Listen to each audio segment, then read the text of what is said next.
They only made you a captain because your father was killed.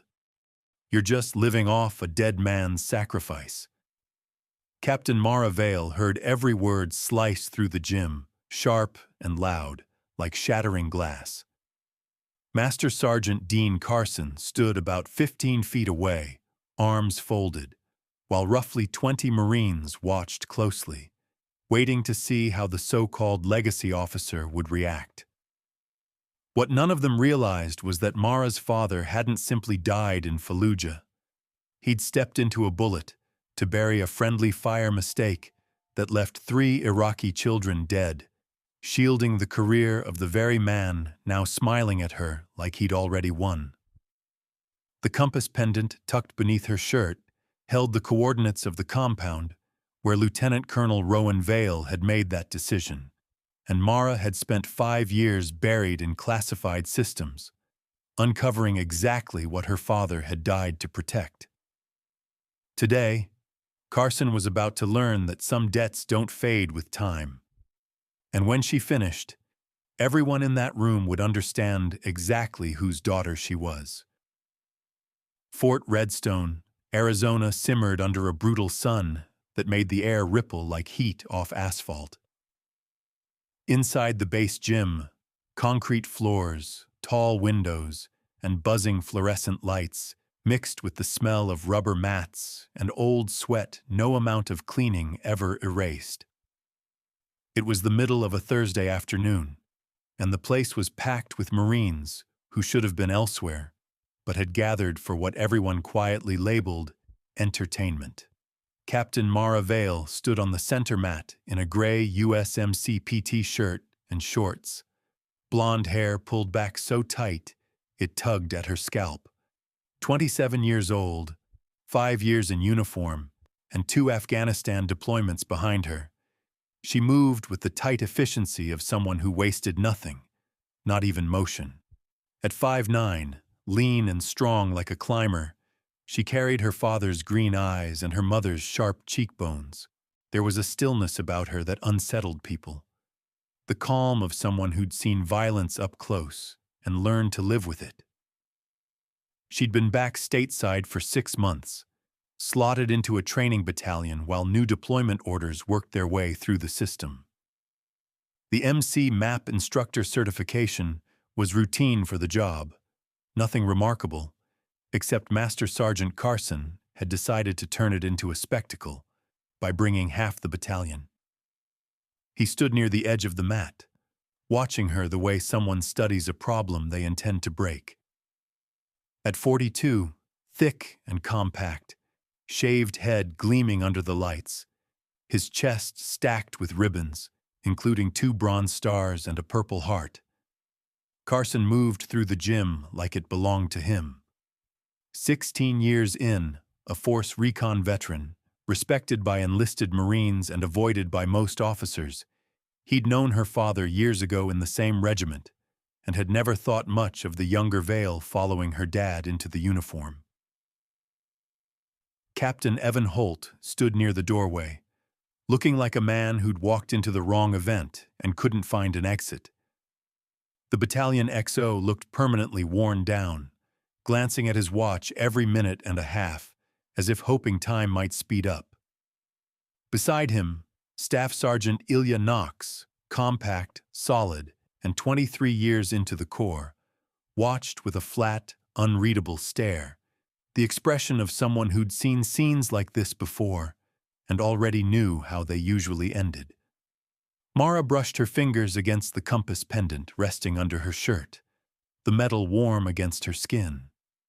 The engraving on the back carried numbers she knew by heart, coordinates tied to a place and time burned into her memory.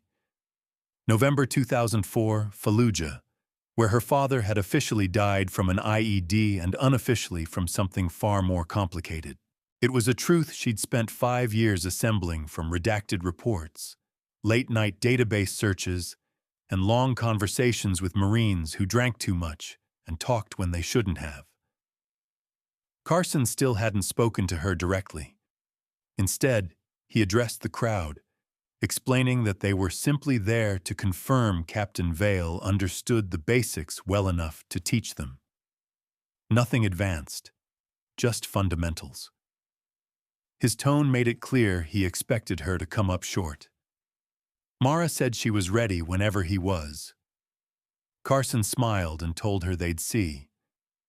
Mara learned about sacrifice and lies on the same afternoon, at 17, sitting in a base commander's office while two officers with perfectly practiced expressions explained that her father had died, saving his Marines. Lieutenant Colonel Rowan Vale had been leading a night raid in Fallujah when an IED destroyed the lead vehicle. He'd pulled 3 wounded Marines from the wreckage before a second blast killed him. Heroic. Never forgotten. The words flowed easily, like lines memorized in advance. Her mother believed them. Mara wanted to believe them too. But the way the officers avoided her eyes when they talked about blast patterns felt wrong. She'd grown up on bases, listening to war stories, learning how to tell the difference between truth and a carefully shaped narrative. That narrative followed her when she enlisted at 18. By 21, she was commissioned, a second lieutenant in 2018, partly because her father would have wanted it, partly because being inside the system was the only way to truly see it. By the time she made captain, she'd quietly gathered pieces of a story most people never knew existed. The real version was uglier. Her father's unit had hit a target in Fallujah, an insurgent commander rumored to have intel on upcoming attacks. The raid went bad. Faulty intelligence, the wrong building, civilians caught in the middle. When the shooting stopped, 3 Iraqi children were dead, and the high-value target was gone. Someone had to take the blame. Her father, the senior officer on scene, volunteered to rewrite the after-action report, so it looked like enemy fire instead of friendly fire. Careers were saved that night, Dean Carson's in particular. The young staff sergeant had given the fire order after misidentifying the target, and the rounds had been his. Rowan Vale rewrote the story to protect him. 2 weeks later, during a follow-up operation, her father's convoy hit an IED. 1 vehicle, 1 casualty, timing that never sat right. Mara found the truth in fragments, half-blacked-out reports pulled from databases she technically wasn't cleared to access, and loose details shared by Marines who let things slip after too much bourbon. One classified file was buried so deep it required 3 levels of clearance she didn't officially have. It directly tied Carson to an incident review that had been quietly closed. Her father had died shielding someone who should have been court-martialed, and now that man stood across from her, wearing rank and a reputation built on her father's grave. Mara joined the Marines to honor her father. She stayed to finish what he couldn't. Carson motioned toward the mat and said they'd begin with basic takedowns. He told Staff Sergeant Knox to act as the demonstration partner, given her role as subject matter expert. Knox stepped forward and laid out the plan. Standard MC map level 1 arm drags, hip throws, and basic ground positions.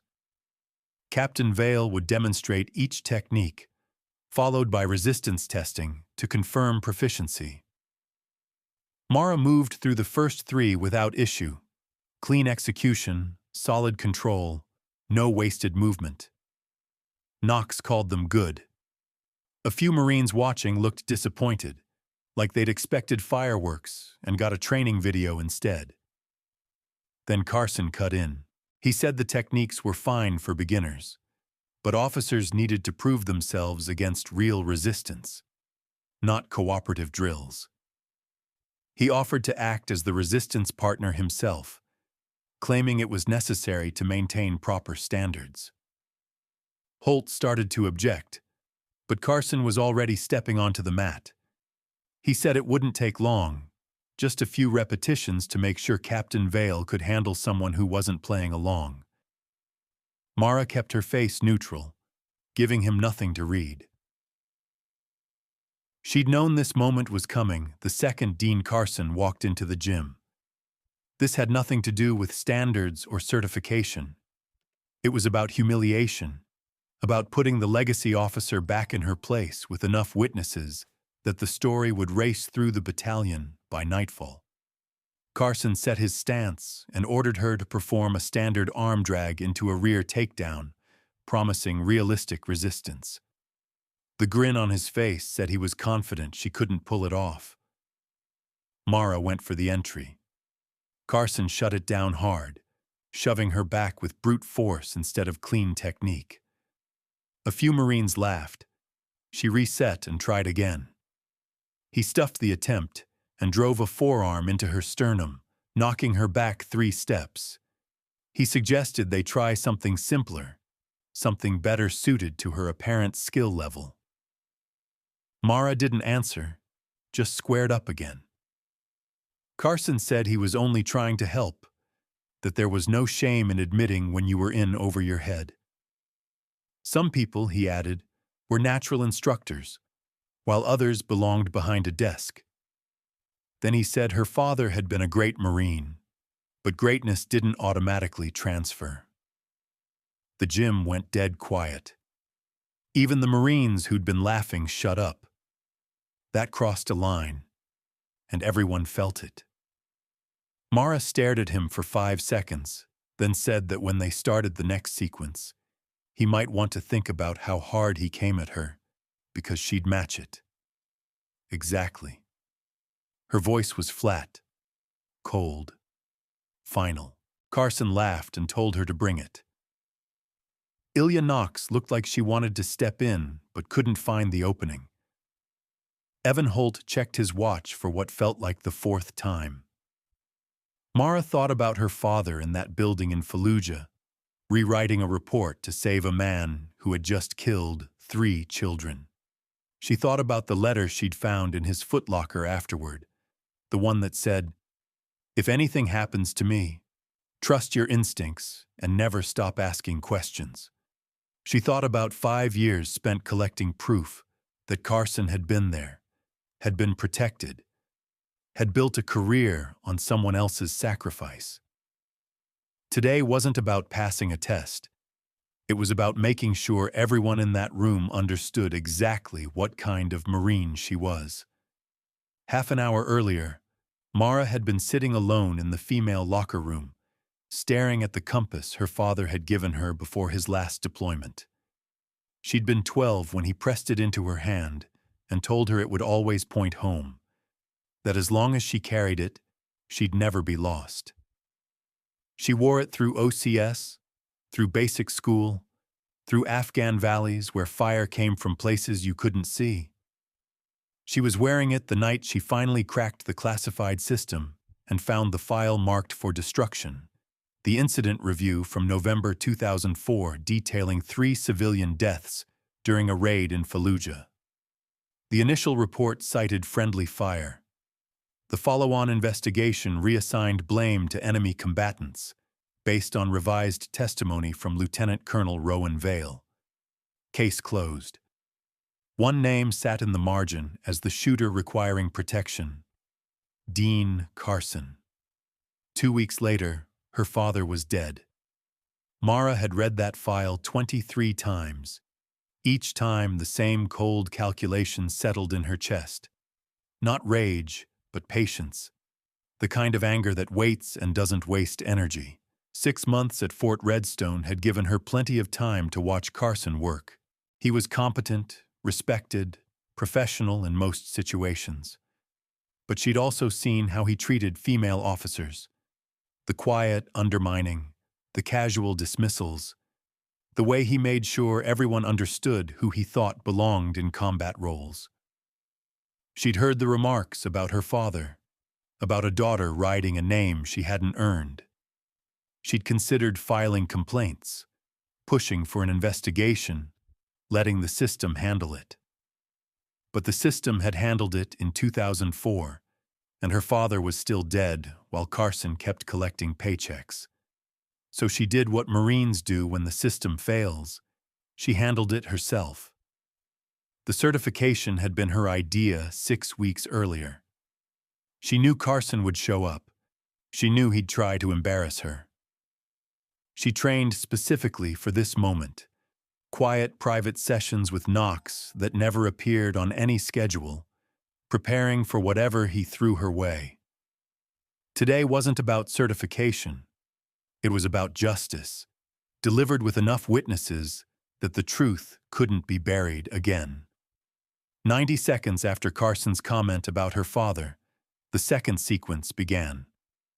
Knox called for a standard hip throw, told Carson to provide moderate resistance, and stepped back.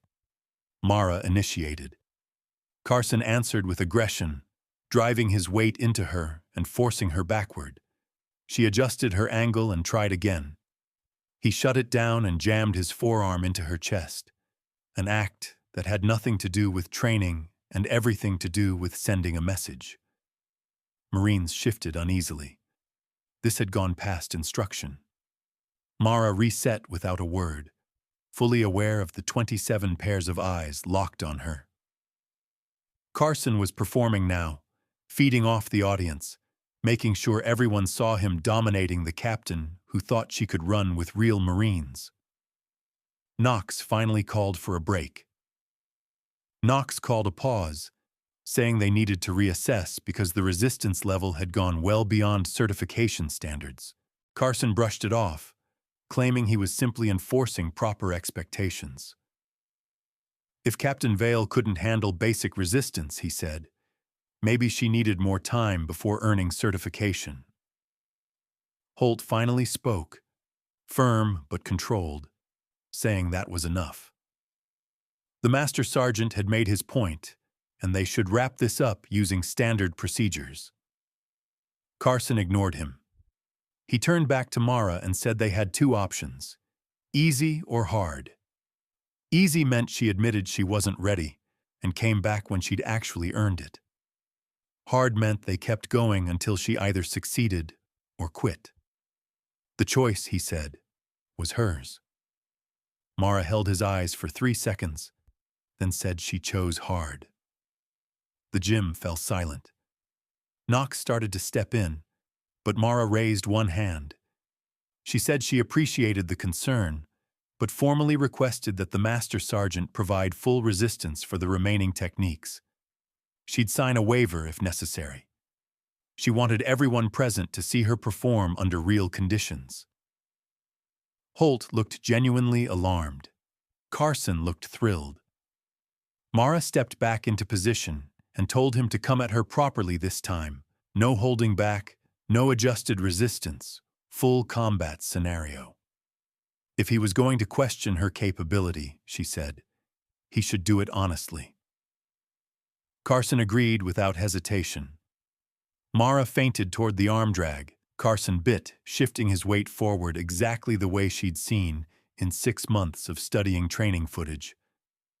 Every habit, every tell, every pattern he had was burned into her memory.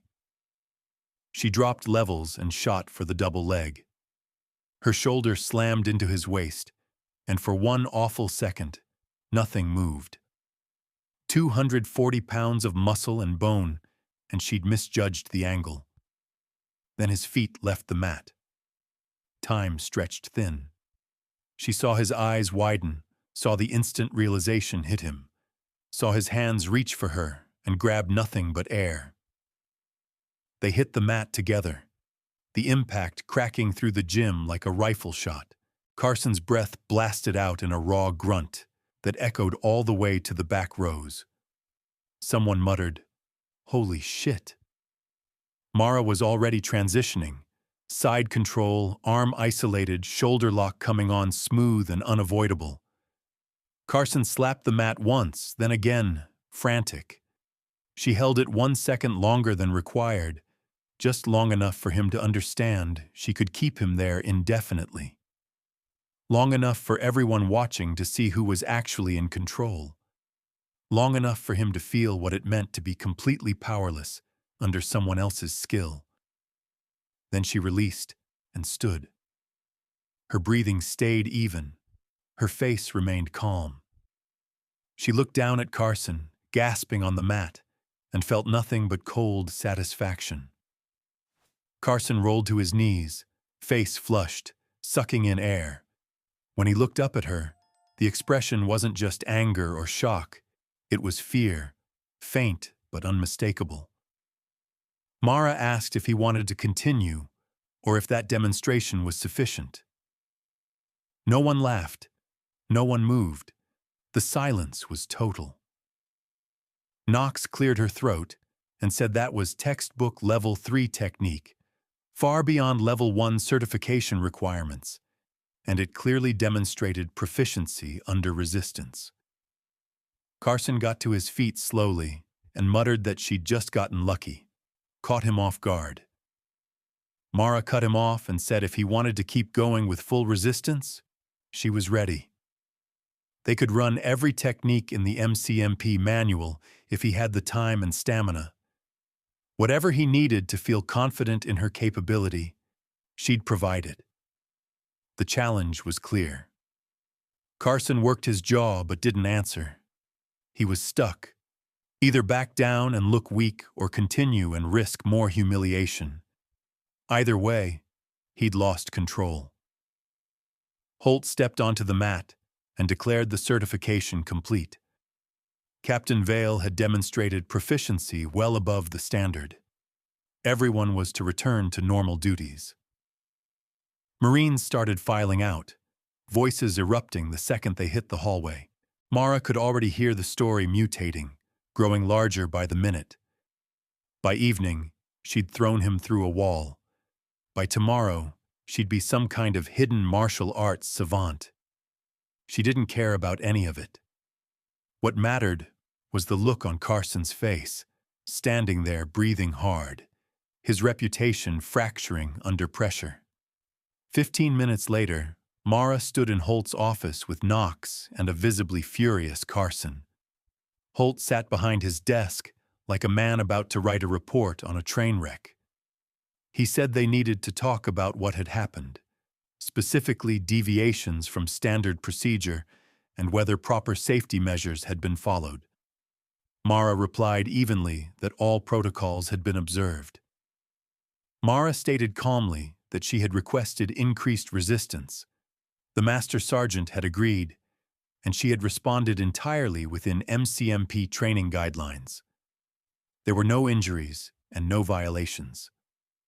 Dean Carson shot back that she deliberately escalated the situation to humiliate him in front of junior Marines. Behavior, he said, was unprofessional and reflected poorly on the officer corps. Mara met his eyes without flinching. She said she'd done exactly what he asked, proving her capability under realistic resistance. If the outcome reflected poorly on anyone, she suggested, perhaps he should look at his own decision to push well beyond standard certification requirements. Carson's face flushed red as he started to argue, but Ilya Knox cut in. She said she'd run MCMP programs for 7 years, and what she'd just witnessed was one of the most technically precise demonstrations she'd seen at any rank. Captain Vale, she added, executed cleanly, maintained full control throughout, and displayed exactly the level of skill expected from a combat-experienced officer. If professionalism was a concern, Knox said, the focus should be on the Master Sergeant's choice to turn a routine certification into a public confrontation. The room went completely still. Evan Holt finally spoke, saying he wanted to close this without further incident. Captain Vale's certification was complete. The matter was settled, and everyone would move forward professionally.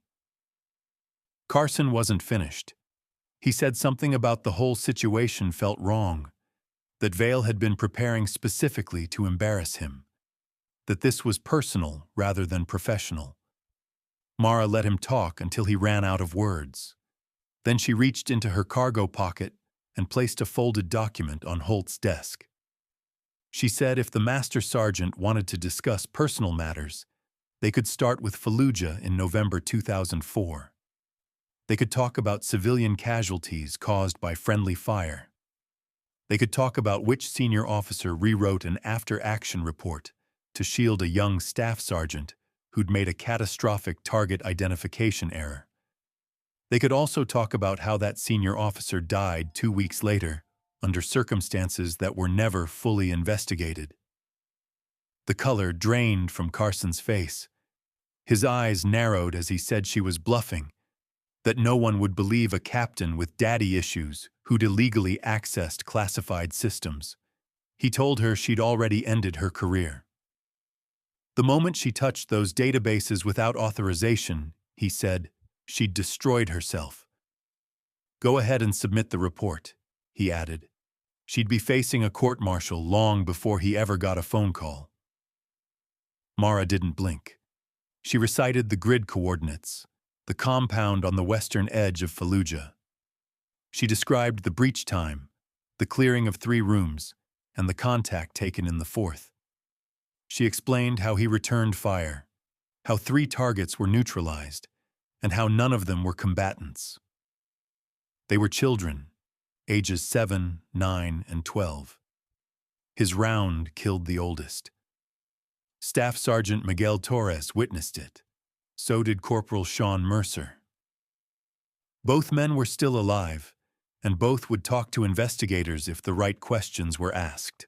The last of the color drained from Carson's face. His mouth opened, but no sound came out. Mara went on. She said her father, Lieutenant Colonel Rowan Vale, had sacrificed his integrity and eventually his life to protect people who didn't deserve it. She'd spent years digging through classified files, conducting interviews, and assembling a complete picture of what had really happened in that compound. The document sitting on the desk was a summary of her findings, duplicated and stored in multiple secure locations, ready to be submitted through proper channels if needed. She said she'd prefer not to take it that far. Holt picked up the paper with unsteady hands, skimmed the first page, and his expression shifted from confusion to shock before settling into something carefully neutral. Carson tried one last time, claiming she couldn't prove any of it, that witness statements from 2 decades ago wouldn't hold up, that she was grasping. Mara cut him off. She said the real question wasn't whether she could prove it. The question was whether he wanted her to try. JAG investigators, she reminded him, loved cases like this. Covered up friendly fire, falsified reports, dead officers who couldn't defend their choices. Once an investigation started, everything surfaced. Every detail, every witness, every piece of evidence her father had buried to protect him. His career would be finished, his pension reviewed, his reputation destroyed. And everyone he'd ever served with would know he'd gotten 3 children killed and let someone else take the fall. Nobody spoke for 30 seconds. Finally, Jade said she wasn't interested in destroying careers. Her father had made his choice to protect his Marines, even ones who didn't deserve it, and she'd honor that choice. But she was tired of watching Hartwick trade on a reputation built on someone else's sacrifice, tired of comments about legacy officers, tired of being treated like she didn't belong in the uniform her father died wearing. She said, "Here's what happens now. He treats her with the same professionalism he'd show any other officer. He treats every Marine in this battalion like they actually belong. And he remembers every single day that he's still here because her father protected him." She asked if they were clear. Hartwick's jaw clenched, but he nodded. Jade picked up the document and walked out.